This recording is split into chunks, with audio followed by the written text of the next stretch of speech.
শুনে ইয়ামিনের ধ্যান ভঙ্গ হলো। চুলা বন্ধ করে সে এগিয়ে গেল বাইরে। দরজা খুলে দেখে রাবেয়া আর সাফিন দাঁড়িয়ে আছে। ইয়ামিন দুজনকে একসাথে দেখে ভ্রু কুঁচকালো। তোমরা একসাথে? এখানে? সাফিন বলল, আরে ভেতরে আসতে দেবে না?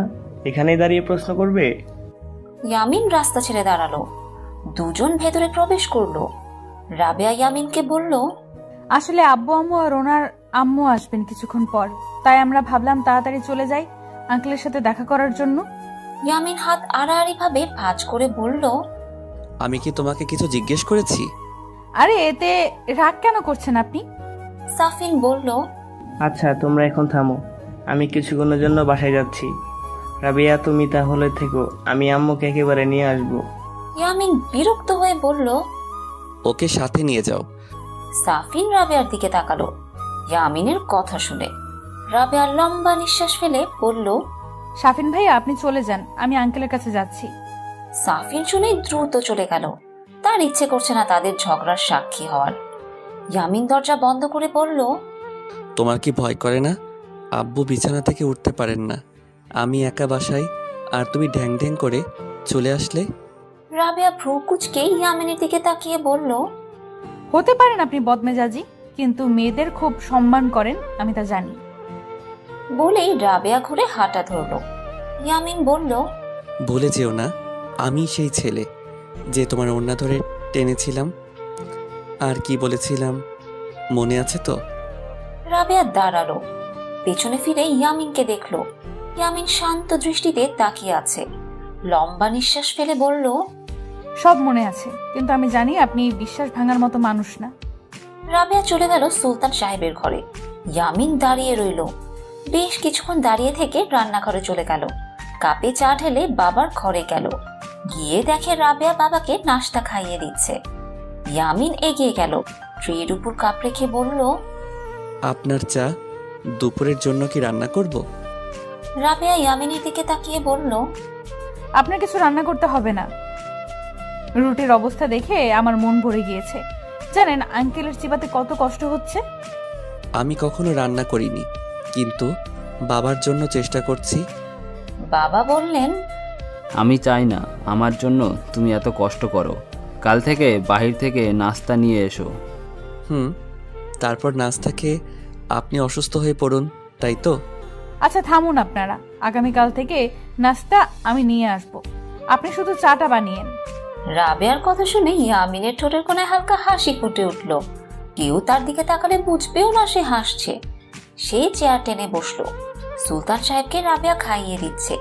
দুজনই হেসে হেসে কথা বলছে। কি সুন্দর দৃশ্য।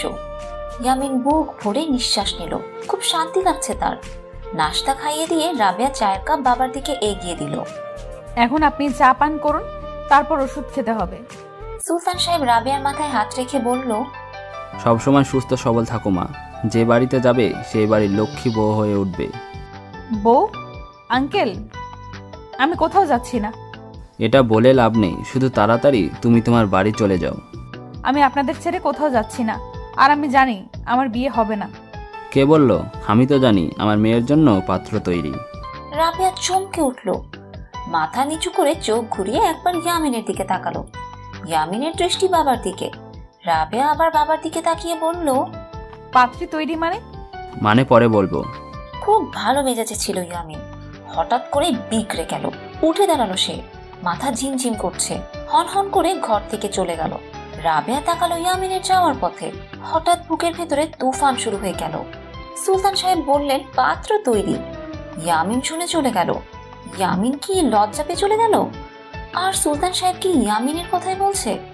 কথাগুলো মাথায় ঘুরপাক খেতে রাবেয়ার মুখে হাসি ফুটে উঠল। উর্মিকে ফ্যামিলি অ্যালবাম দেখাচ্ছেন রশিদের মা। উর্মি আগ্রহ নিয়ে সবার নাম জানছে, গ্রামে গিয়ে সবাইকে যাতে চিনতে পারে। রশিদ ঘর থেকে বের হয়ে মায়ের ঘরে আসলো। উর্মি এখানে বসে আছে। রশিদ এগিয়ে গেল।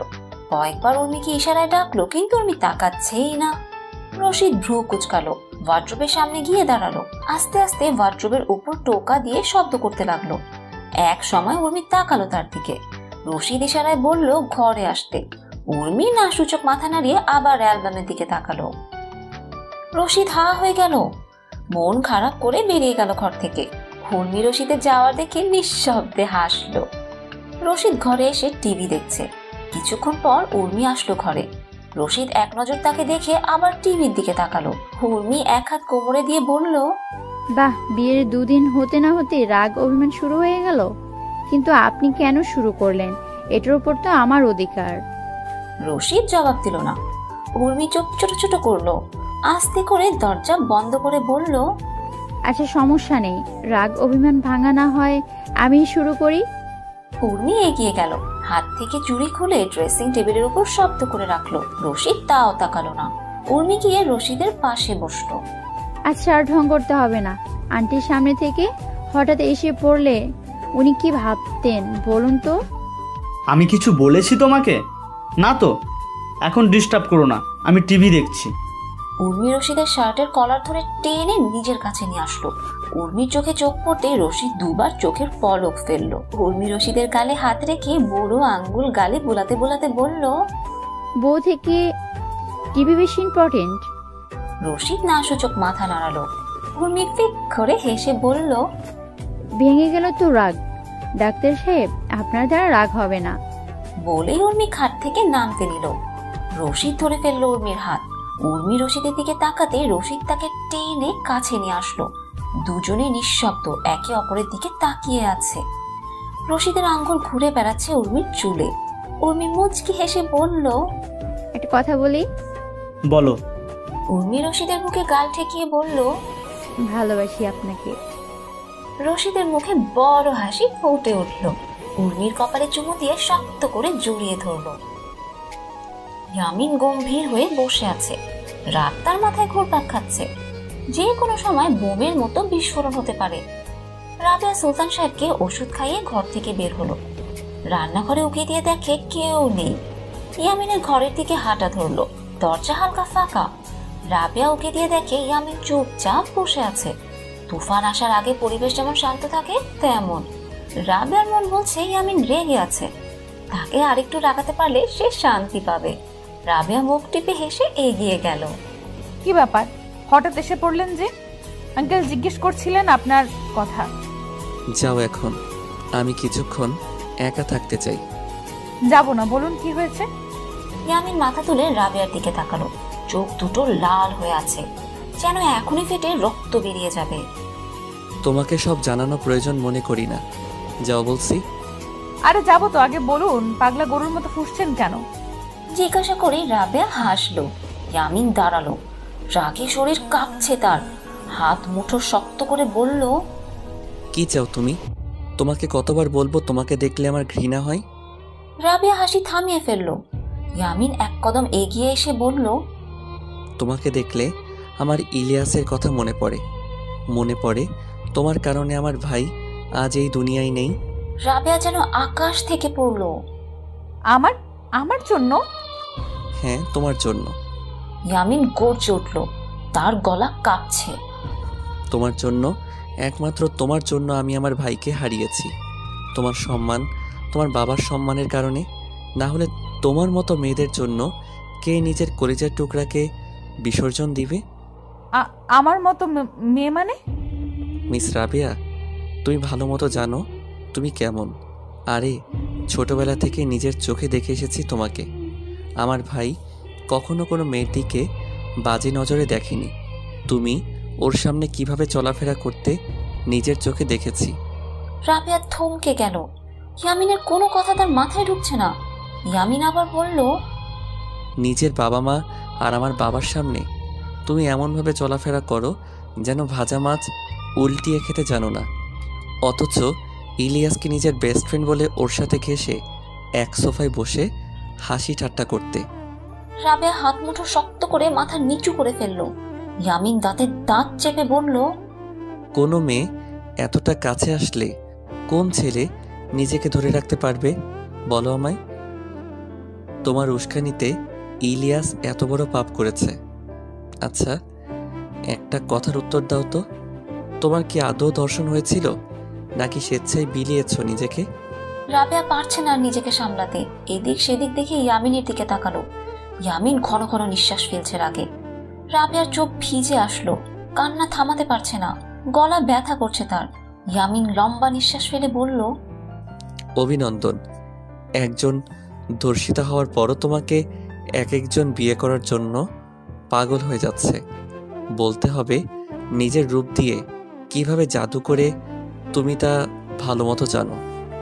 যাও রাবেয়া, তোমাকে বিয়ে করার জন্য কেউ একজন এক পায়ে দাঁড়িয়ে আছে। বিশ্বাস করো, ওই মানুষটার জায়গায় আমি থাকলে কখনো রাজি হতাম না তোমার মতো অপবিত্র মেয়েকে বিয়ে করার জন্য। রাবেয়ার মাথা শূন্য হয়ে গেল। আজ তার মনে হচ্ছে সে সত্যি একজন ধর্ষিতা, যার কোনো সম্মান নেই সমাজে। দোষ ধর্ষকের হলেও শাস্তি তারই পেতে হবে। রাবেয়া এক পা করে পিছিয়ে গেল। তার কিছু বলার নেই ইয়ামিনকে। বেরিয়ে গেল ইয়ামিনের ঘর থেকে, দৌড়ে গেল নিজের বাড়ির উদ্দেশ্যে। ইয়ামিন থমকে দাঁড়িয়ে আছে। রাবেয়া চলে গেল। ইয়ামিন ঢোক গিলে পুরো ঘরে চোখ বুলালো। হঠাৎ করে কলিজাটা মোচড় দিয়ে উঠল। রাগের মাথায় কি কি বলেছে একটা একটা করে ভাবলো। ধীরে ধীরে বসলো খাটে। কি করলো এটা সে? ইয়ামিনের অস্থির লাগছে। কাঁপা কাঁপা হাত বাড়িয়ে পানির জগ হাতে নিল। গ্লাস নেই। জগ দিয়ে ঢক ঢক করে সবগুলো পানি পান করে ফেললো। তবুও যেন পিপাসা কমছে না। জগ রেখে উঠে দাঁড়ালো। এক কদম বাড়ালো বাইরে যাওয়ার জন্য। যাবে রাবেয়ার কাছে? কি বলবে এখন তাকে? এসব বলার জন্য মাফ চাইবে? কিভাবে চাইবে? কোন মুখে চাইবে? আর রাবেয়া কি আদৌ তাকে মাফ করবে? নিজেকে ঘরবন্দি করে চুপচাপ বসে আছে রাবেয়া। ইয়ামিনের প্রত্যেকটা কথা তার কানের ভেতরে গিয়ে বুকের বাঁ পাশে তীরের মতো বিচ্ছে। একটু কান্না আসছে না তার। ইচ্ছে করছে চিৎকার করতে। কিভাবে করবে চিৎকার? বাবা মা জিজ্ঞাসা করলে জবাব দিতে পারবে না তো। পারবে না ইয়ামিনের বলা কথাগুলো মা বাবাকে শোনাতে। লজ্জা লাগবে খুব তার। রাবেয়া একবার চিৎকার করতে নিল, সাথে সাথে মুখ চেপে ধরল নিজের। যথেষ্ট চেষ্টা করছে নিজেকে থামানোর। মাথা কাজ করছে না। খাট থেকে নেমে দৌড়ে গেল বাথরুমে। ঝর্ণার নিচে দাঁড়িয়ে ফুল স্পিডে ছেড়ে ঘন ঘন নিঃশ্বাস ফেলতে লাগলো। ঠান্ডা পানি তার পুরো শরীর ভিজিয়ে দিচ্ছে, কিন্তু মাথা ঠান্ডা হচ্ছে না। কান্না যেন আরো বেরিয়ে আসতে চাইছে। রাবেয়া তার গা থেকে ওড়না টেনে মাটিতে ফেলে দিল। ধীরে ধীরে জামা খুলতে লাগলো। হাতের কাঁধের খামচির দাগ স্পষ্ট এখনো দেখা যাচ্ছে। রাবেয়া ধীর পায়ে হেঁটে গেল আয়নার সামনে। ভালো মতো নিজের পুরো শরীর দেখলো। এতদিন যতবার গোসল করেছে নিজেকে একবারও দেখেনি। ভুলে যেতে চেয়েছিল সব, ভুলে যাচ্ছিল, কিন্তু ইয়ামিনের কথাগুলো যেন তার শরীরের দাগগুলোকে আরো গাঢ় করে দিল। ঢোক গিলল রাবেয়া। রাবেয়ার চোখ বেয়ে পানি পড়ল। কান্না থামিয়ে রাখার কারণে নাক জ্যাম হয়ে গিয়েছে। মুখ দিয়ে ধীরে ধীরে নিঃশ্বাস নিচ্ছে। রাবেয়া চোখ বন্ধ করে মুখ দিয়ে লম্বা নিঃশ্বাস নিয়ে ছাড়ল। বুক ছিঁড়ে যাচ্ছে কষ্টে। চোখ খুলল সে। ধীরে ধীরে বসলো মাটিতে। হাঁটুতে মুখ গুজে নিঃশব্দে কেঁদে উঠল। 2 দিন পর উর্মি আর রশিদ আগামীকাল গ্রামে যাবে, তাই সবার সাথে দেখা করতে এসেছে। সবাই ড্রয়িং রুমে বসে গল্প করছে। সুলতান সাহেব রমজান সাহেবকে কল দিয়ে বাসায় আসতে বললেন। উর্মি আজ রান্না করছে সবার জন্য। স্বামীর বাসায় তার কাজ করতে হয় না। নতুন বউ বলে তাকে কাজ করতে দেয় না রশিদের মা। ওনারা গ্রামেই থেকে যাবেন। রশিদ এবং উর্মি কিছুদিন থেকে ফিরে আসবে। তখন না হয় নিজের সংসার নিজে বুঝে নেবে উর্মি। ইয়ামিন নামাজ পড়ে বাসায় ফিরল। রশিদকে দেখে হাসি মুখে জড়িয়ে ধরল। উর্মি রান্নাঘরে শুনে দ্রুত হেঁটে গেল সেখানে। বোনকে যেন অনেক বছর যাবত দেখে না। চোখ দুটো দেখার জন্য ছটফট করছে। দরজার সামনে দাঁড়ালো ইয়ামিন। উর্মি গুনগুন করছে, তার রান্না করছে। ইয়ামিনের মুখে হাসি ফুটে উঠল। হেঁটে গেল সামনে। উর্মি ইয়ামিনকে দেখে সালাম দিয়ে দৌড়ে আসলো, জড়িয়ে ধরলো ভাইকে। ইয়ামিন বুক ভরে নিঃশ্বাস নিল। ইয়ামিন সালামের জবাব নিয়ে বলল, আসতে না আসতেই কাজ শুরু।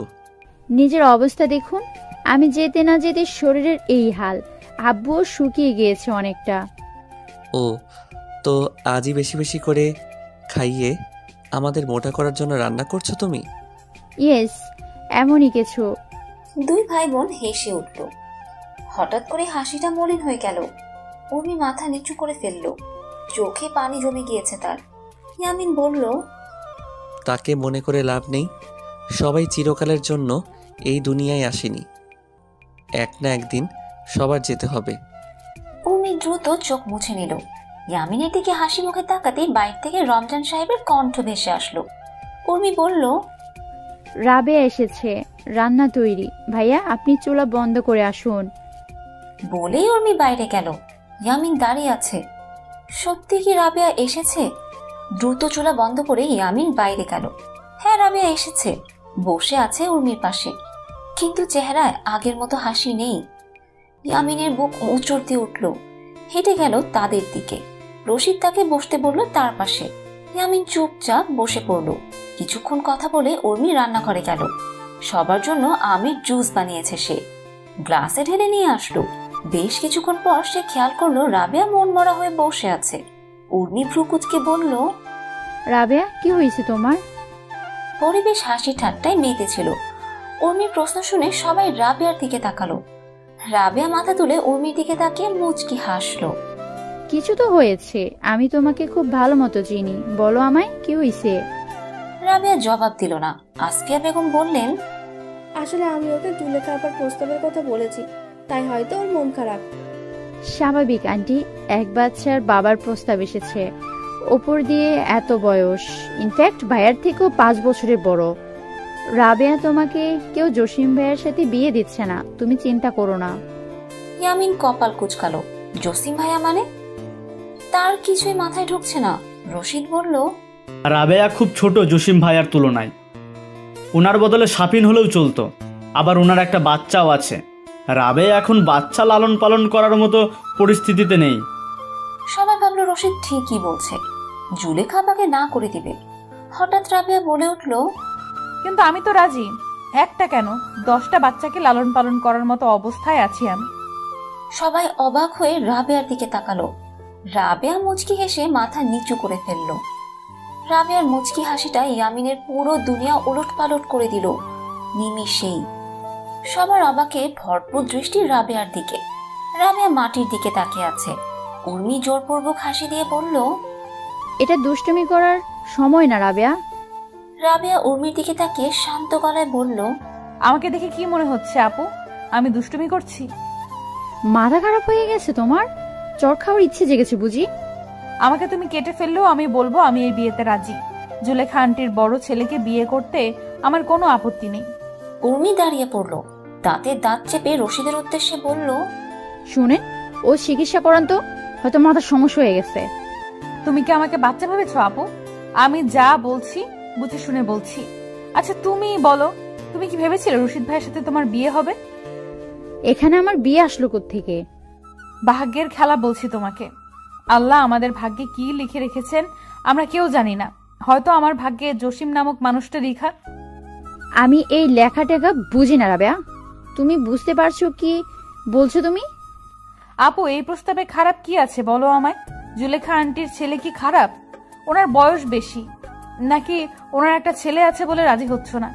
উর্মি জবাব দিল না। সে রাবেয়াকে বোঝাতে পারছে না। আসফিয়া বেগম বললেন, গতকাল জিজ্ঞেস করে বলেনি, আজ হঠাৎ রাজি হয়ে গেল কেন? সারা রাত ভেবেছি আম্মু, আমি এই প্রস্তাবে খারাপ কোনো দিক পাইনি। আমার মতো মেয়ের জন্য প্রস্তাবে সে এটাই বেশি নয়? আমার মতো মানে? আমি একজন ধর্ষিতা, একজন না পুরো 5 জন আমাকে ধর্ষণ করেছে। পরিবেশ থমকে গেল। সবার নিঃশ্বাস যেন আটকে যাচ্ছে রাবেয়ার কথা শুনে। ইয়ামিন তাকিয়ে আছে রাবেয়ার দিকে। রাবেয়া কি তার কথাগুলোর জন্য এমন ব্যবহার করছে? রাবেয়া লম্বা নিঃশ্বাস ফেলে বলল, আমার এই সত্য কখনো ধামাচাপা দেওয়া যাবে না। যাকে আমিও ভালো থাকতে চাই, সুখে থাকতে চাই, সমাজের 5টা মানুষের মতো মাথা উঁচু করে বাঁচতে চাই। কেউ আমাকে নিজের স্ত্রীর মর্যাদা দিবে, এটাই তো আমার জন্য সৌভাগ্যের ব্যাপার। আসফিয়া বেগম আঁচল দিয়ে মুখ চেপে ধরে নিঃশব্দে কেঁদে উঠলেন।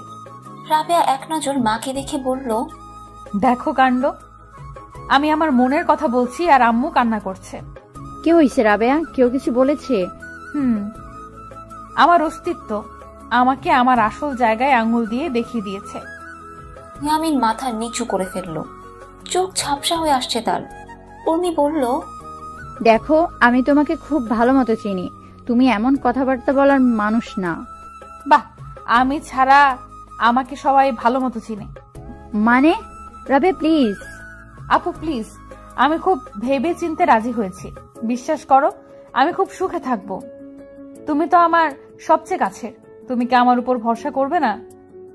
তোমার উপর আমার সবচেয়ে বেশি ভরসা আছে। তাহলে এখন থেকে আমার বিয়ের আয়োজন শুরু করো। বলেই রাবেয়া শব্দ করে হাসলো। সবার মুখ মলিন হয়ে আছে। ইয়ামিন মাথা তুলে তাকালো রাবেয়ার দিকে। রাবেয়া তার দিকে একবারও তাকায়নি। ইয়ামিনের নিঃশ্বাস ভারী হয়ে গেল। উর্মি মাথায় হাত দিয়ে বসে আছে।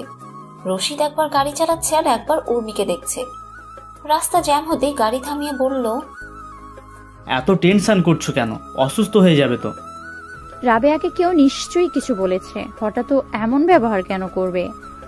আমারও তাই মনে হচ্ছে। আচ্ছা শোনো, সবার সাথে কথা বলে বুঝলাম জুলেখা আন্টি 2 মাস পর্যন্ত এখানেই আছেন। আঙ্কেল আন্টি তোমাকে ছাড়া রাবেয়ার বিয়ের কথা ভাববেও না। তুমি আজই আন্টিকে কল দিয়ে বলবে জুলেখা আন্টিকে যাতে রাবেয়ার ডিসিশনের কথা না জানায়। আমরা গ্রাম থেকে ফিরে তারপর সব দেখব। আইডিয়া খারাপ না, আমি আজই আন্টিকে কল দেব। তাহলে এখন প্লিজ চিন্তামুক্ত হয়ে যাও। তোমাকে দেখে আমার রুহ বেরিয়ে যাচ্ছে। এত ভালোবাসেন কেন আমায়? বলতে হবে? তোমাকে শুধু ভালোবাসি না, সম্মানও করি। আমি জানি তুমি রাবেয়াকে খুব ভালোবাসো। গ্রামে গিয়েও তুমি ওর জন্য চিন্তা করতে। তাই বললাম জুলেখা আন্টিকে এখন কিছু না জানাতে। পরিবেশ আপাতত ঠান্ডা থাকুক, তাহলেই তুমি চিন্তামুক্ত থাকবে। একটা অভিযোগ করি? নিশ্চয়ই। এত দেরি করে আসলেন কেন আমার জীবনে? চারপাশ দেখো, ঠিক এইভাবে জ্যামে আটকেছিলাম, তাই দেরি হয়ে গেছে। সরি। উর্মি রশিদ দুজনেই হেসে উঠল। সব চিন্তা যেন নিমিষেই শেষ হয়ে গেল উর্মির। মন ভরে নিঃশ্বাস নিতে পারছে সে এখন। ইয়ামিন ছাদে দাঁড়িয়ে আছে। রাত 11টা বাজে। চারপাশে ঠান্ডা বাতাস। রাগ তার মাথায় এখন এমন ভাবে চেপে বসে আছে যার কারণে অন্য কিছু টেরই পাচ্ছে না। তার রাগ কার উপর সে নিজেও জানে না, হয়তো নিজের উপর। রাবেয়াকে এত কিছু শোনানোর জন্য, তার কারণে রাবেয়া রাজি হয়েছে বিয়ের জন্য। ইয়ামিন চেয়েছিল রাবেয়া যাতে আবার পড়াশোনা শুরু করে, কিন্তু সেটা আর হলো না। ইয়ামিন লম্বা নিঃশ্বাস ফেলে পকেট থেকে মোবাইল বের করে একটা নাম্বার খুঁজে কল করলো। পরের দিন উর্মি আর রশিদ আজ বাবা মার সাথে গ্রামে চলে গিয়েছে। উর্মি যাওয়ার আগে আসফিয়া বেগমকে কল দিয়ে জানিয়েছে জুলেখা আন্টিকে যাতে এখন কিচ্ছু না বলে। রমজান সাহেব ওনার স্ত্রীকে পরামর্শ দিয়েছেন এখন যাতে উর্মির কথা মতোই চলে। রাবেয়া ফ্রেশ হয়ে বাইরে আসলো। রাতে না ঘুমিয়ে ছটফট করেছে, আবার তাড়াতাড়ি উঠেও গেল। হেঁটে গেল রান্নাঘরে। আসফিয়া বেগম কাজ করছে। রাবেয়া গিয়ে জড়িয়ে ধরলো মাকে। মা মুচকি হাসলো। উঠে গিয়েছে যেহেতু একটা সাহায্য করবে? সাহায্য? এটা আবার জিজ্ঞেস করতে হয় আম্মু, বলুন। নাস্তা তৈরি, আমি গিয়ে তোমার আব্বুকে ডাকি, কাজে যেতে দেরি হচ্ছে। সুলতান ভাই আর ইয়ামিনের জন্য নাস্তা রেখেছি, তুমি দ্রুত গিয়ে দিয়ে আসো। রাবেয়া জবাব দিল না। ও বাসায় যাবে কিনা ভাবছে। রাবেয়াকে চুপচাপ দেখে মা বললেন, আমার হাঁটুতে খুব ব্যথা, নাহলে আমি গিয়ে দিয়ে আসতাম। সুলতান ভাই হাঁটাচলা করতে পারেন না, নাহলে ওনাদের এখানেই ডাকতাম। আচ্ছা, আমি দিয়ে আসি। আসিয়া বেগম মুচকি হেসে মেয়ের মাথায় হাত রাখলো। ইয়ামিন ঘড়ি পড়তে পড়তে ঘর থেকে বের হলো। এখন করার কিছু নেই তার, বাইরে থেকে নাস্তা নিয়ে আসতে হবে। আজ থেকে অফিসে যাওয়া শুরু করবে সে। নাস্তা বানাতে গেলে অফিস যেতে দেরি হয়ে যাবে। যাওয়ার আগে শুধু রমজান আঙ্কেলের বাসায় বাবাকে দিয়ে যাবে। অফিস করে তাড়াতাড়ি বাসায় ফিরে বাবাকে নিয়ে আসবে। ইয়ামিন দরজা খুলে থমকে গেল। রাবেয়া দাঁড়িয়ে আছে। রাবেয়া 2 হাত দিয়ে ট্রে ধরে রেখেছিল বলে কলিং বেল বাজাতে পারছিল না। হঠাৎ দরজা খোলায় চমকে উঠল সে। ইয়ামিনকে দেখে দ্রুত মাথা নিচু করে ট্রে এগিয়ে দিল। আম্মু আপনাদের জন্য নাস্তা পাঠিয়েছে। ইয়ামিন এক নজর ট্রেতে দিয়ে আবার রাবেয়ার দিকে তাকালো। রাবেয়া আবার বলল, তাড়াতাড়ি ধরুন, আমি বাসায় যাব। ইয়ামিন হাত বাড়িয়ে ট্রে নিল। রাবেয়া আর এক মুহূর্ত দাঁড়ালো না, দ্রুত চলে গেল। ইয়ামিন রাবেয়ার যাওয়ার পথে তাকিয়ে থেকে লম্বা নিঃশ্বাস ফেলল। বিকালবেলা জুলেখা আন্টি আসলেন। ইয়ামিন যাওয়ার আগেই বাবাকে রাবেয়াদের বাসায় দিয়ে গিয়েছে। সবাই রাবেয়াদের ড্রয়িং রুমে বসে কথাবার্তা বলছে।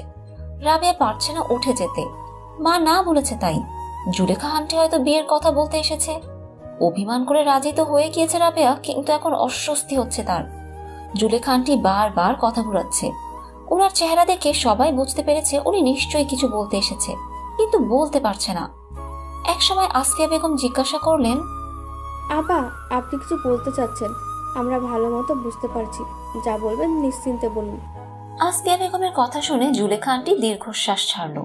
মন খারাপ করে বলল, কি আর বলবো আপা, জসিমকে না জানিয়ে আমি প্রস্তাব দিয়েছিলাম।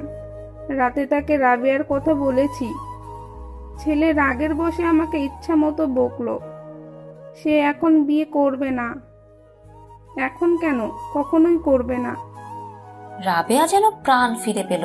এতক্ষণ খুব ভয় আর কষ্টের মাঝে ছিল, এখন শান্তির নিঃশ্বাস নিচ্ছে সে।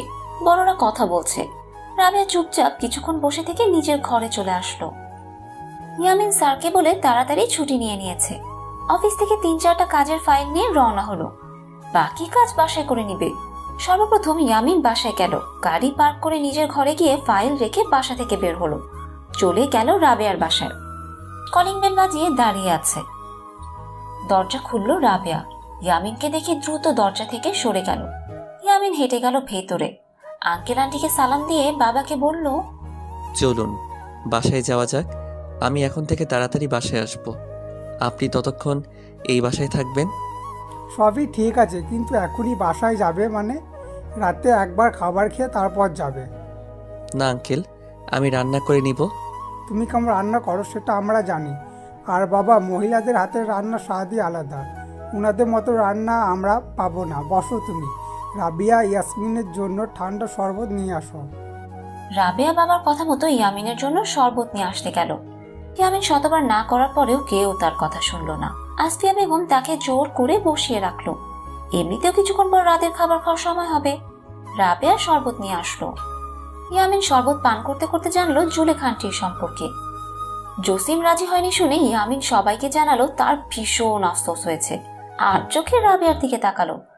রাবেয়া গালে হাত দিয়ে বসে চারপাশে চোখ বুলাচ্ছে। হঠাৎ ইয়ামিনের দিকে দৃষ্টি পড়লো তার। ইয়ামিনের চোখ তারই দিকে। রাবেয়া সোজা হয়ে নড়ে চড়ে বসলো। কিছুক্ষণ পর আবারও ইয়ামিনের দিকেই তাকালো।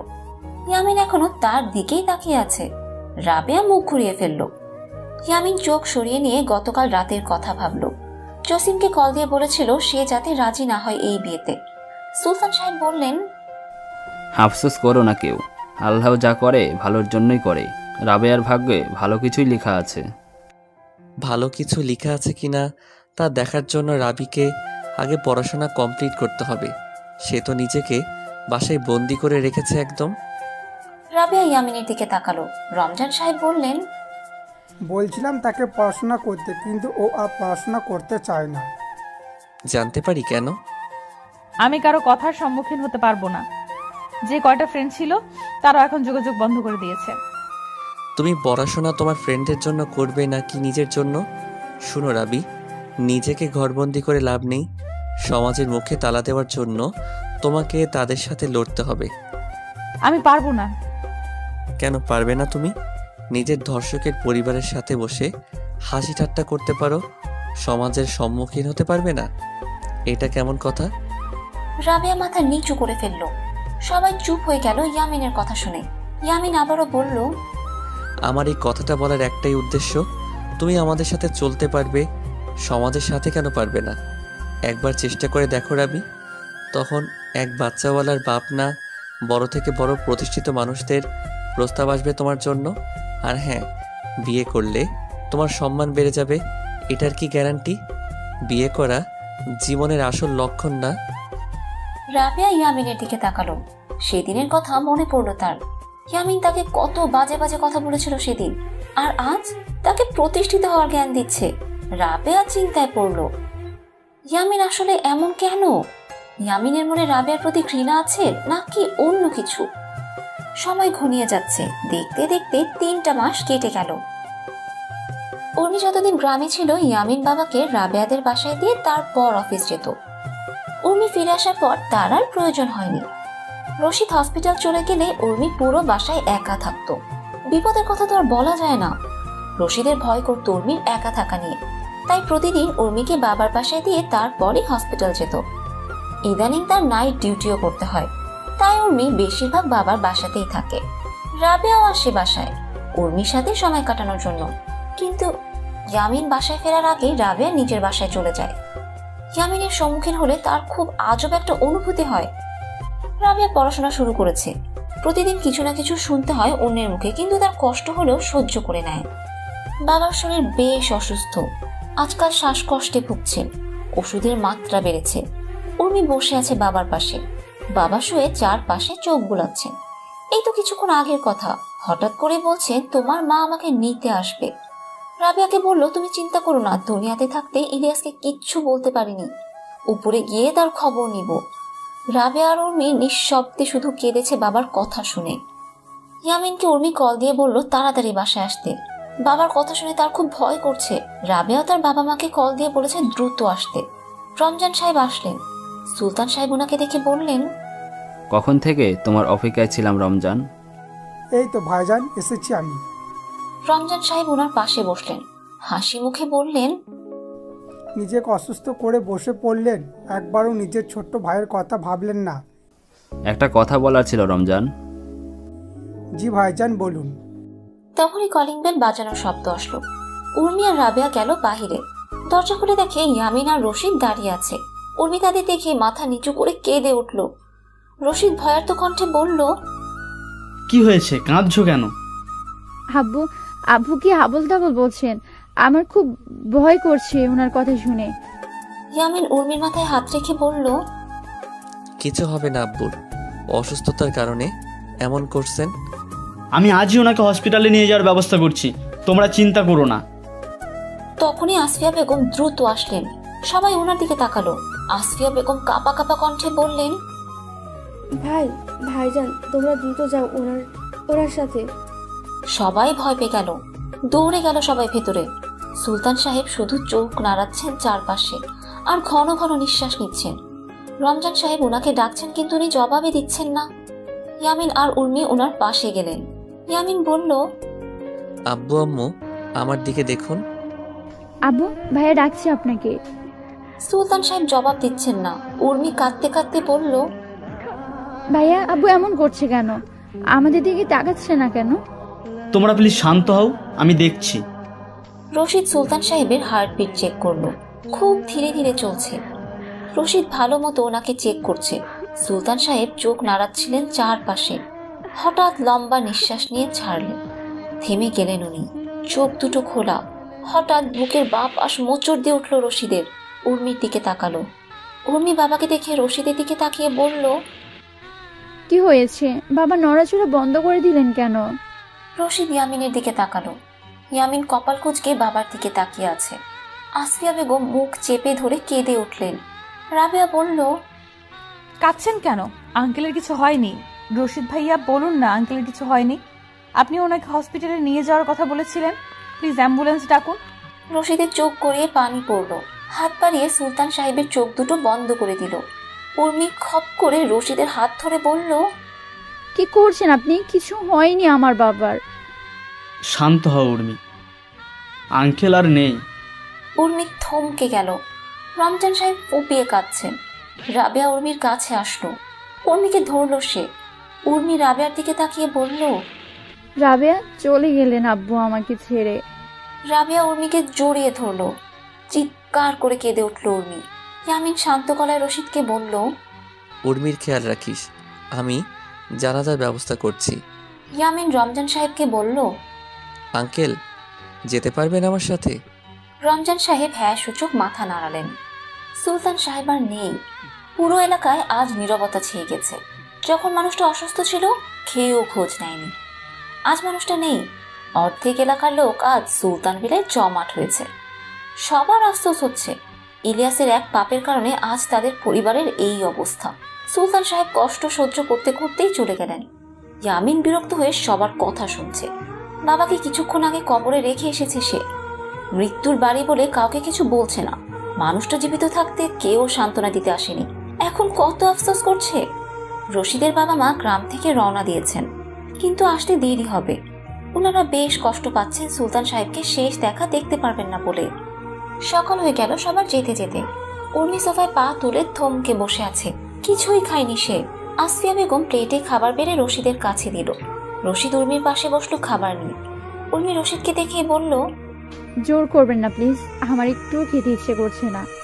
না খেয়ে থাকলে সব ঠিক হবে না উর্মি, দেখো একটু কি করে নিয়ে এসেছি, খেয়ে নাও।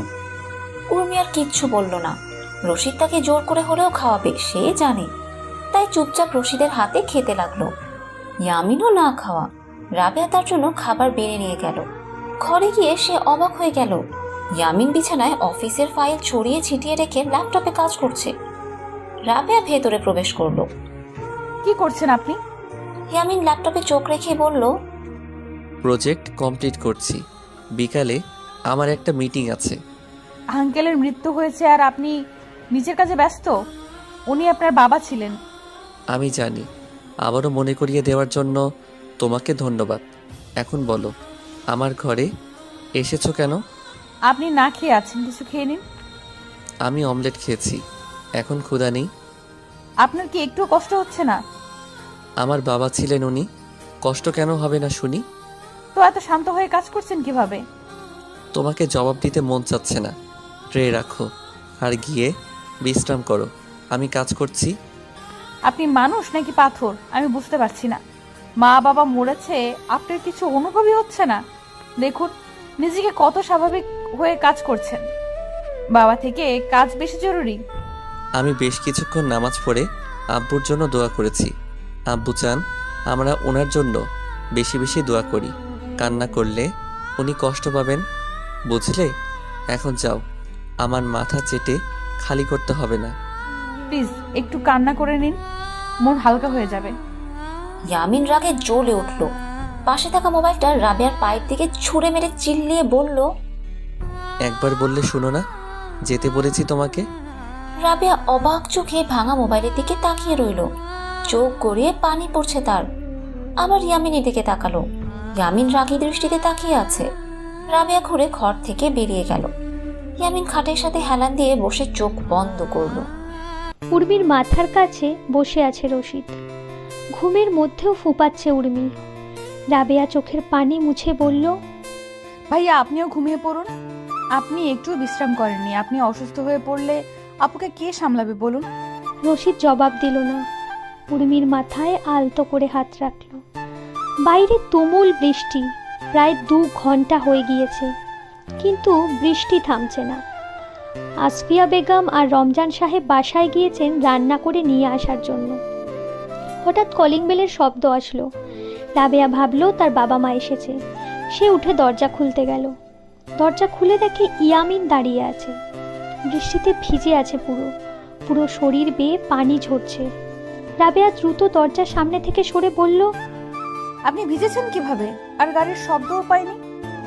গাড়ি নষ্ট হয়ে গিয়েছিল, মেকানিকের কাছে দিয়ে হেঁটে এসেছি। হেঁটে আসলেন কেন? একটা রিক্সা নিয়ে আসে যেত। ভুলে গিয়েছিলাম রিক্সা নেওয়ার কথা। রাবেয়া আর কিছু জিজ্ঞাসা করল না। ইয়ামিন খুব শান্ত হয়ে কথাগুলো বলছে।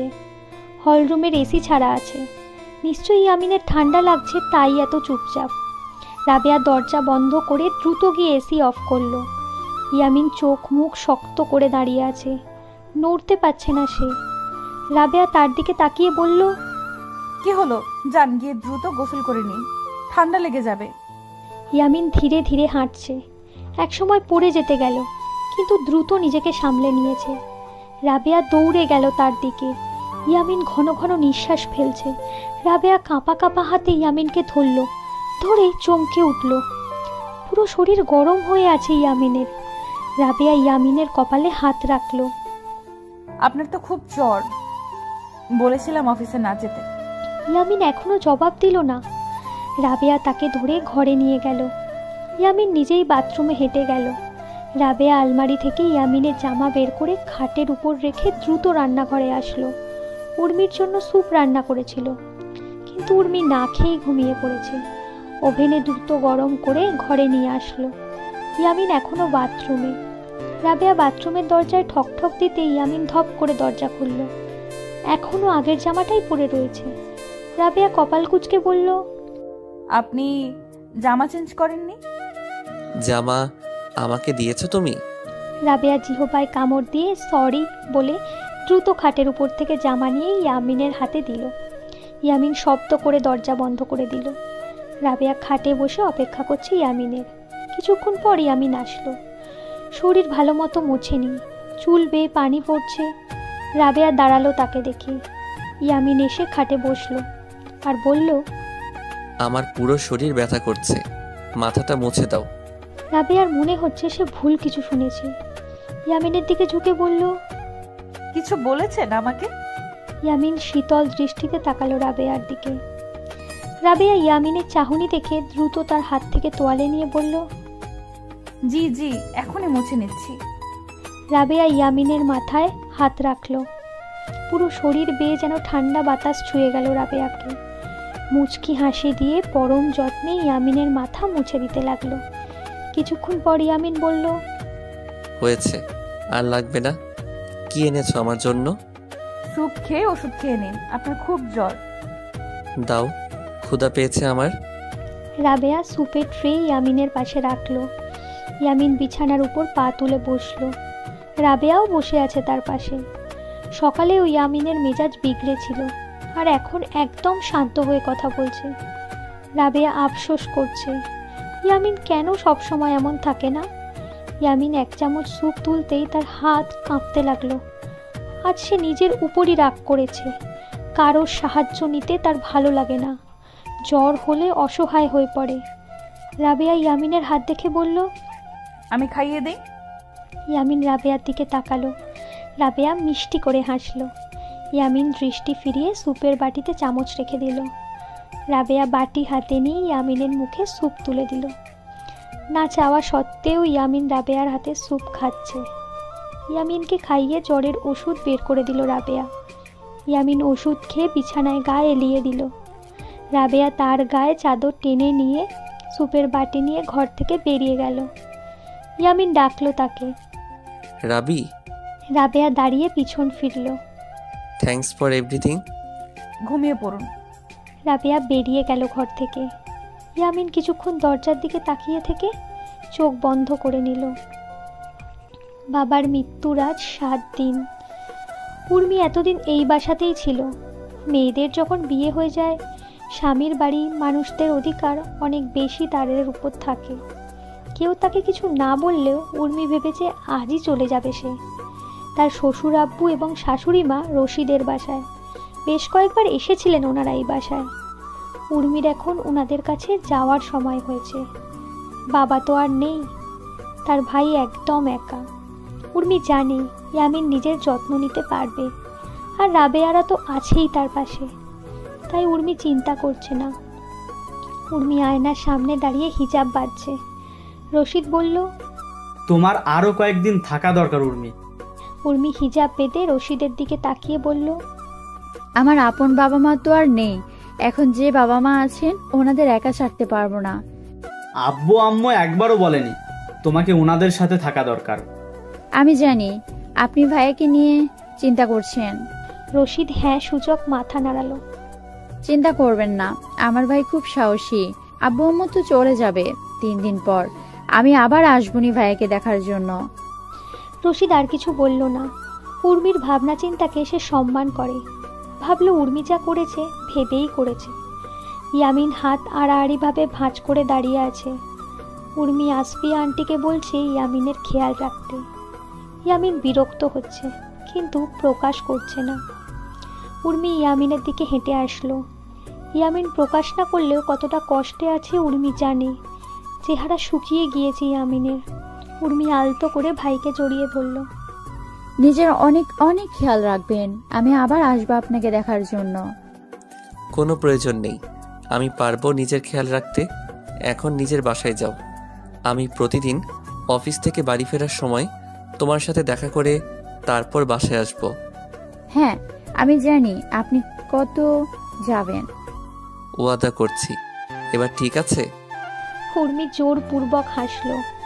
ইয়ামিন রশিদকে বলল উর্মির খেয়াল রাখতে। উর্মি গাড়িতে বসার সময় বারবার ভাইয়ের দিকে তাকাচ্ছে। ইয়ামিন মুচকি হেসে ইশারায় যেতে বলল। রাবেয়া এই দৃশ্য দেখে বলল, আপু তুমি নিশ্চিন্তে বাসায় যাও, আমি আছি। ইয়ামিন ভ্রু কুচকে রাবেয়ার দিকে তাকিয়ে বলল, কোথায় আছো? আপনার খেয়াল রাখার জন্য আমি আছি। নো থ্যাঙ্কস, তুমি নিজের খেয়াল রাখো। আমি পারবো নিজের খেয়াল রাখতে। রাবেয়া জবাব দিল না।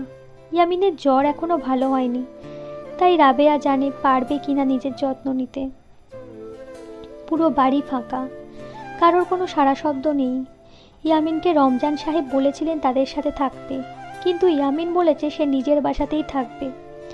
রাত হয়ে গিয়েছে, সকালে অফিস যাবে ইয়ামিন। রান্নাঘর থেকে শুরু করে বাড়ির সমস্ত লাইট সব বন্ধ করে দিল সে। হেঁটে গেল বাবার ঘরে।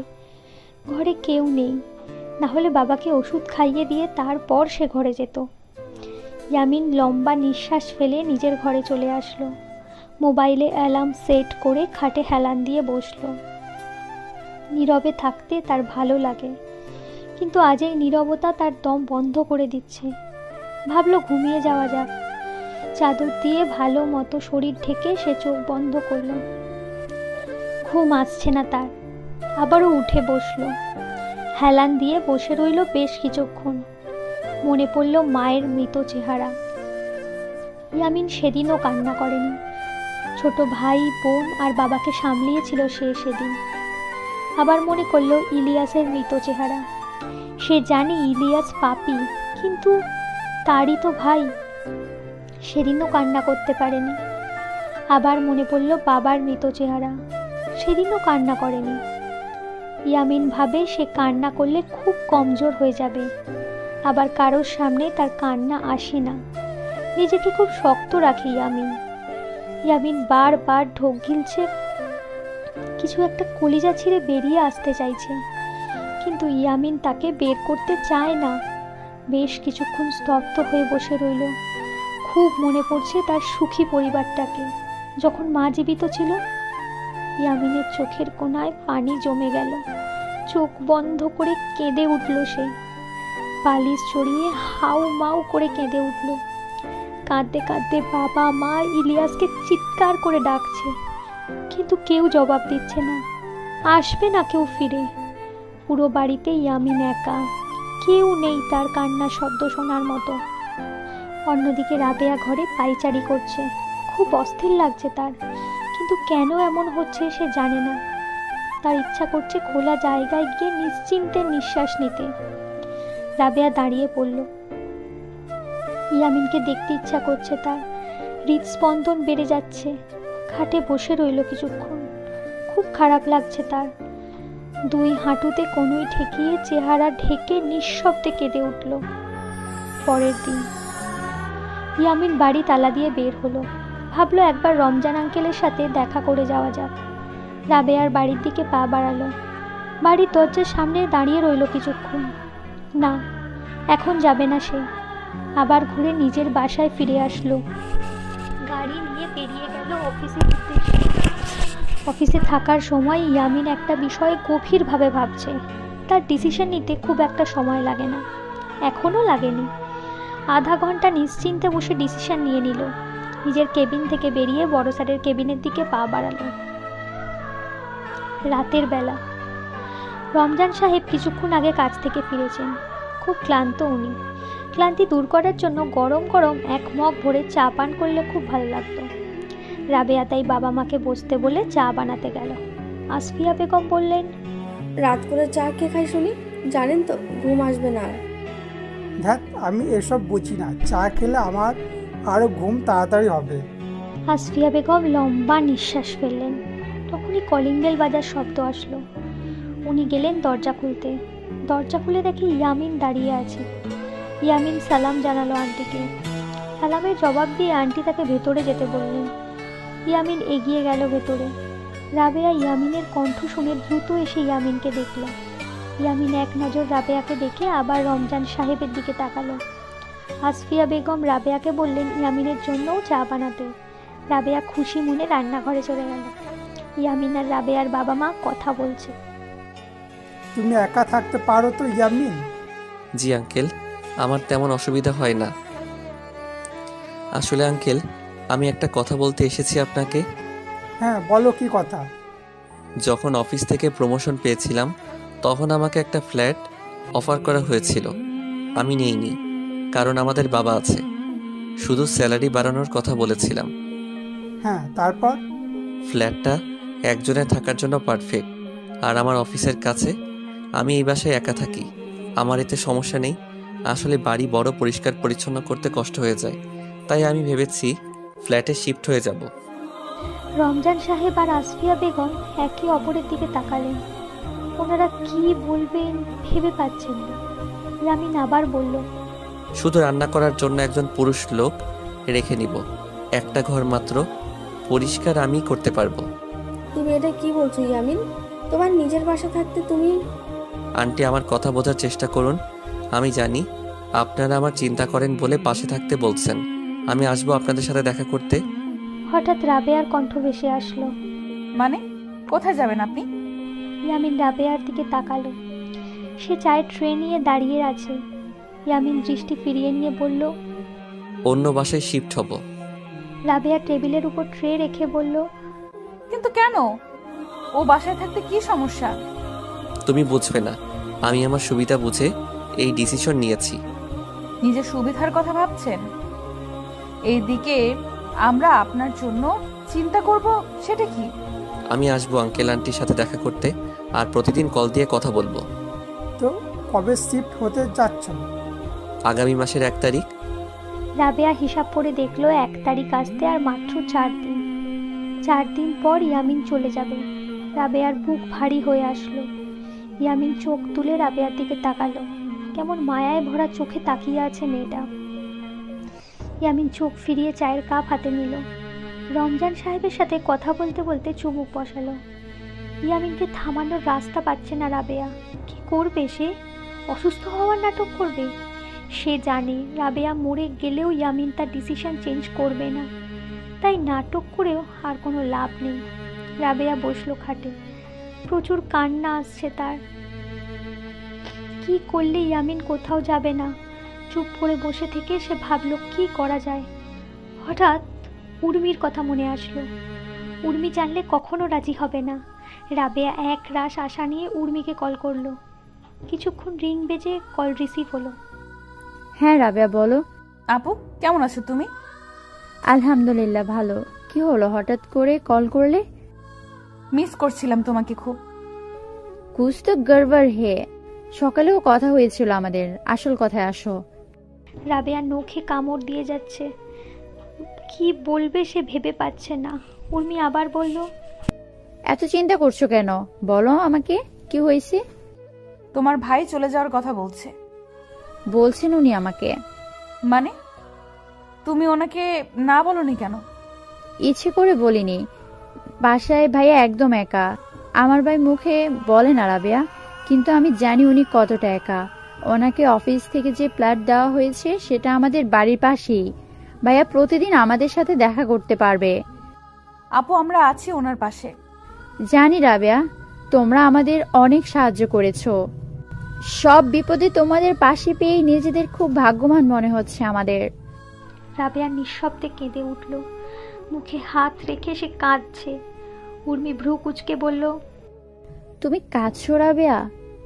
রাবেয়া উর্মির প্রশ্নের জবাব দিল না। কল কেটে মোবাইল রেখে দিল। চেহারায় হাত রেখে সে কাঁদছে। রাবেয়া মাঝে মধ্যে বুঝতে পারে না ইয়ামিন এত জেদি কেন। যখন যা বলে সেটাই করে, কখনো নিজের সিদ্ধান্ত পরিবর্তন করে না। ইয়ামিনের দরকারি কিছু ফার্নিচার সে সাথে করে নিয়ে যাবে, যেমন স্টাডি টেবিল, ওয়ার্ড্রপ, খাট, আলমারি সব নতুন কিনেছে। মিনি ট্রাকে করে নিয়ে যাবে। ইয়ামিন দাঁড়িয়ে সবাইকে বলছে কোনটা কোনটা নিয়ে যাবে। রমজান সাহেব আর আসফিয়া বেগম মন খারাপ করে দাঁড়িয়ে আছে চুপচাপ। ওনারা সব দেখছেন দাঁড়িয়ে। রাবেয়া রান্নাঘর থেকে বেরিয়ে আসলো, হাতে একটা গ্লাস। ইয়ামিনের সামনে দাঁড়িয়ে বলল, সকাল থেকে অর্ডার দিচ্ছেন সবাইকে, নিশ্চয়ই গলা শুকিয়ে গিয়েছে। নিশ্চয়ই নিন, এবার শরবত পান করুন। সবাইকে দিয়েছি, শুধু আপনি বাকি। ইয়ামিন রাবেয়ার দিকে তাকালো। রাবেয়ার মুখের হাসি দেখে তার হৃদস্পন্দন ধীরে ধীরে বাড়তে শুরু করেছে।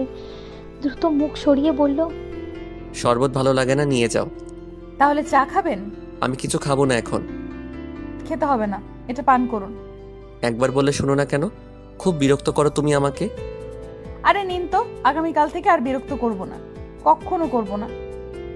যখন দেখা হবে তখন শুধু 1-2 প্রশ্ন করব একে অপরকে। ইয়ামিন তাকিয়ে রইল রাবেয়ার দিকে। হাত বাড়িয়ে গ্লাস নিল।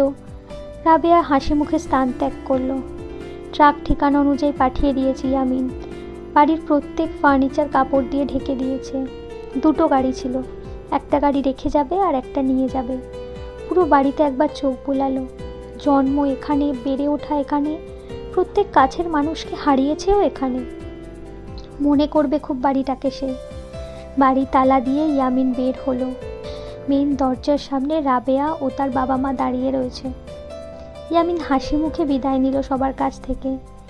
রাবেয়া ইয়ামিনের উপর থেকে দৃষ্টি সরাচ্ছে না, মন ভরে দেখে নিচ্ছে। সে জানে না আবার কবে দেখা হবে তাদের, কবে দেখতে পারবে আবার ইয়ামিনকে সে। ইয়ামিন রাবেয়ার দিকে তাকালো, হাসি মুখে বলল, পড়াশোনা কখনো ছেড়ো না, চেষ্টা চালিয়ে যাও। একদিনই সমাজ ঠিক ক্লান্ত হয়ে তোমার পিছু ছেড়ে দেবে। রাবেয়া কিছু বলল না। ইয়ামিন আসি বলে গাড়ির দরজা খুলল। শুনেন, ইয়ামিন তাকালো রাবেয়ার দিকে। বৃষ্টি, ঠান্ডা পানি, এসি এসব কিছু থেকে দূরে থাকবেন। সেই বাসায় আপনার খেয়াল রাখার জন্য আমরা কেউ ছুটে যেতে পারবো না বেলা অবেলায়। ইয়ামিন জবাবে মুচকি হাসলো, উঠে বসলো গাড়িতে। হ্যালো। ইয়ামিনের কণ্ঠ শুনে রাবেয়া চোখ বন্ধ করে নিল। বলেছিলাম পৌঁছে কল দিতে। কাজ ছিল খুব, কল দিলে কেন? আপনি পৌঁছেছেন কিনা সেটা জানার জন্য। হ্যাঁ, পৌঁছে গিয়েছি, ঘর গোছানোও শেষ, এখন রাখছি। কল কেটে গেল। রাবেয়া কান থেকে মোবাইল সরিয়ে মোবাইলের দিকে তাকালো। চোখ গড়িয়ে পানি পড়লো তার। মোবাইল পাশে রেখে পা তুলে নিল দোলনায়। হাঁটুতে থুতনি ঠেকিয়ে নিঃশব্দে অশ্রু ফেলতে লাগলো। পরের দিন কলিং বেলের শব্দ ভেসে আসছে। রাতে দেরি করে ঘুমিয়েছে বলে ইয়ামিনের ঘুম ভাঙছে না। বেশ কিছুক্ষণ পর তার ঘুম ভাঙল। খাট থেকে নেমে এলোমেলো পায়ে গিয়ে দরজা খুলল। একজন মাঝবয়সী লোক দাঁড়িয়ে রয়েছে। জি, কাকে খুঁজছেন? আপনি ইয়ামিন? জি, আমি ইয়ামিন। আমি দেলোয়ার, রানতে আইছি। ও, আসুন। উনি ভেতরে প্রবেশ করলো। ইয়ামিন দরজা বন্ধ করে চোখ ডলতে ডলতে এগিয়ে গেল। ওনাকে রান্নাঘর দেখিয়ে ঘরে চলে আসলো। বিছানা গুছিয়ে বাথরুমে চলে গেল। আজ দেরি হয়ে গিয়েছে, অফিস যাওয়া যাবে না। বড় স্যার এমনিতেও আসতে না বলেছে, কারণ ঘরে অ্যাডজাস্ট হতে ইয়ামিনের একদিন তো সময় লাগবেই। ফ্রেশ হয়ে ইয়ামিন বাইরে এলো। খাটের উপর ট্রেতে চা, পাউরুটি ও ডিম ভাজা রাখা। খাটে বসে দেলোয়ারকে ডাকলো। দেলোয়ার আসতেই ইয়ামিন বলল, তুমি নাস্তা করেছো? ও, আমি খাইছি। আচ্ছা, রান্না একটু বেশি করে করো। আমার জন্য দুবেলা আন্দাজে খাবার রেখে বাকিগুলো তোমার বাসায় নিয়ে যেও, অকারণে অপচয় হবে না হলে। আচ্ছা। দেলোয়ার চলে গেল রান্নাঘরে। ইয়ামিন নাস্তা করে নিল। ঘরের চারপাশে চোখ বুলাচ্ছে। অচেনা একটা ঘর। আজ থেকে তার এইখানেই থাকতে হবে। মোবাইল নিয়ে উর্মিকে কল করলো। রশিদের বাবা মা এসছেন। ইয়ামিন চেয়েছিল উর্মিকে বাসায় আসতে বলবে। রশিদের বাবা মায়ের কথা শুনে আর কিছু বলতে পারলো না। ইয়ামিনের ফ্ল্যাট 9 তলায়। খুব সুন্দর একটি বারান্দা আছে। ইয়ামিন সেখানে হেঁটে গেল। চারপাশে ঠান্ডা বাতাস। ইয়ামিনের গায়ে শিহরণ হলো, কিন্তু খারাপ লাগছে না, বরং বুক ভরে নিঃশ্বাস নিতে পারছে। বাবার কথা মনে পড়ছে। এখনও তার বিশ্বাস হচ্ছে না যে বাবা আর নেই। ইয়ামিনের গলা ধরে আসলো। ঢোক গিলে সামলে নিল নিজেকে। হঠাৎ মোবাইল বেজে উঠল তার। ঘরে আসলো। মোবাইল হাতে নিয়ে দেখে রমজান আঙ্কেল কল করেছে। রিসিভ করে কানে ধরল। আসসালামু আলাইকুম আঙ্কেল। ওয়ালাইকুম আসসালাম। কেমন আছো ইয়ামিন? জি আঙ্কেল, আলহামদুলিল্লাহ। আপনি, আন্টি ও রাবেয়া কেমন আছে? আলহামদুলিল্লাহ, আমরাও ভালো আছি। তুমি অ্যাডজাস্ট হতে পেরেছো তো? জি আঙ্কেল, কাল থেকে ইনশাল্লাহ অফিস যাওয়া শুরু করব। তোমার আন্টি খুব চিন্তা করছে তোমাকে নিয়ে, নাও কথা বলো। আসফিয়া বেগমের সাথেও ইয়ামিন কথা বলে নিল। এমন খাঁটি মানুষ দুনিয়াতে খুব কম পাওয়া যায়। ইয়ামিন কখনো ওনাদের ঋণ শোধ করতে পারবে না। কথা শেষ করে কল কাটলো। রাবেয়ার সাথে কথা হয়নি তার, কিন্তু তার মন বলছে রাবেয়া পাশেই ছিল। দেখতে দেখতে 2 মাস কেটে গেল। ইয়ামিনের সাথে রমজান সাহেব এবং আসফিয়া বেগমের প্রতিদিন কথা হয়, কিন্তু রাবেয়ার সাথে একবারও কথা হয়নি। একবার শুনেছিল রাবেয়া অসুস্থ, চেয়েছিল দেখতে যাবে, কিন্তু যায়নি। খুব কষ্টে নিজেকে সবার থেকে দূর করেছে ইয়ামিন। প্রিয় মানুষগুলোর কাছ থেকে দূরে থাকলে নিজেকে শক্ত করে ধরে রাখতে পারবে। কাউকে হারানোর ভয় কাবু করতে পারবে না। ইয়ামিন অফিসের কাজ করছে, আর ছুটির দিন। দেলোয়ার রান্না কমপ্লিট করে ঘরে আসলো। ভাইজান কাম শেষ হইছে, আমি গেলাম। ইয়ামিন চোখ তুলে দেলোয়ারের দিকে তাকালো। মানি ব্যাগ হাতে নিয়ে টাকা বের করে দেলোয়ারের দিকে এগিয়ে দিল। দেলোয়ার কপাল কুঁচকে বলল, টেকা? কিন্তু আপনি তো এই মাসের টেকা দিছেন। বলেছিলে না তোমার ছেলে অসুস্থ, এটা রাখো, আরও লাগলে আমাকে জানাবে। না, বেশি টাকা পাইলে আমার নিয়ত খারাপ হইয়া যাইব। আপনি ভালো মানুষ, আপনার লগে বেইমানি কইরা খারাপ হইতে চাই না। কি আবল তাবল বলছো? আমি বোকা নই, আমি জানি তোমার পরিবার কিভাবে চলে। না হলে কি একজন পুরুষ মানুষ হয়ে তুমি অন্যের বাসায় রান্না করার কাজ নিতে? এখন টাকাটা ধরো। আপনার বয়সী একটা ছোট ভাই আছে আমার, ওর টেকা পয়সা বেশি দেইয়া আমারে চিনেও না। ফোন দিয়া টেকা চাওয়ায় অনেক অপমান করছে। বহুত চিন্তায় আসিলাম যে কেমনে পোলাডার চিকিৎসা করামু। আচ্ছা আচ্ছা, এখন কান্না করতে হবে না, তোমাদের জন্য খাবার নিয়ে বাসায় চলে যাও। আল্লাহ আপনার সব দুঃখ কষ্ট দূর কইরা দিক। দেলোয়ার ইয়ামিনকে মন ভরে দোয়া দিয়ে চলে গেল। ইয়ামিন খাটে বসে আছে, কারো দোয়া পেলে মন ভীষণ শান্তি চায়। ইয়ামিন মুচকি হাসলো। হঠাৎ মোবাইল বেজে উঠল তার। হাতে নিয়ে দেখে রশিদের কল। রিসিভ করলো। কিছু বলার আগেই চারপাশ থেকে রশিদ উঁচু স্বরে ইয়ামিনের নাম ধরে ডাকলো। ইয়ামিন চমকে উঠল। কি হলো, তুই চিৎকার করছিস কেন? ইয়ামিন, ইয়ামিন, তোকে কিভাবে বলবো বুঝতে পারছি না। কি ব্যাপার, এত খুশি তুই আজ? এখন ধাঁধানা শুনিয়ে বল কি হয়েছে। তুই মামা হতে চলেছিস। ইয়ামিনের মুখে বড় হাসি ফুটে উঠল রশিদের কথা শুনে। এত দুঃখ সহ্য করবার পর আজ একটা খুশির সংবাদ পেয়ে তার চোখে অশ্রু জমে গেল। সত্যি বলছিস রশিদ? 100% সত্যি।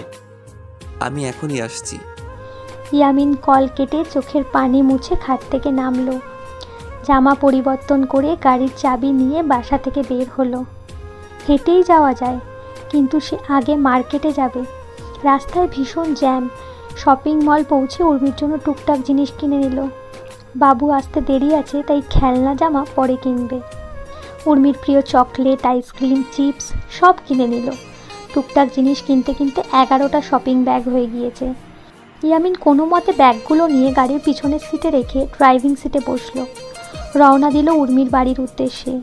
হাতে ব্যাগ বলে কলিং বেল বাজাতে পারছে না ইয়ামিন। নিজেকে আজ অসহায় মনে হচ্ছে তার। কোনো মতে পা দিয়ে দরজায় ঠকঠক করলো। সাথে সাথে দরজা খুলল কেউ এক।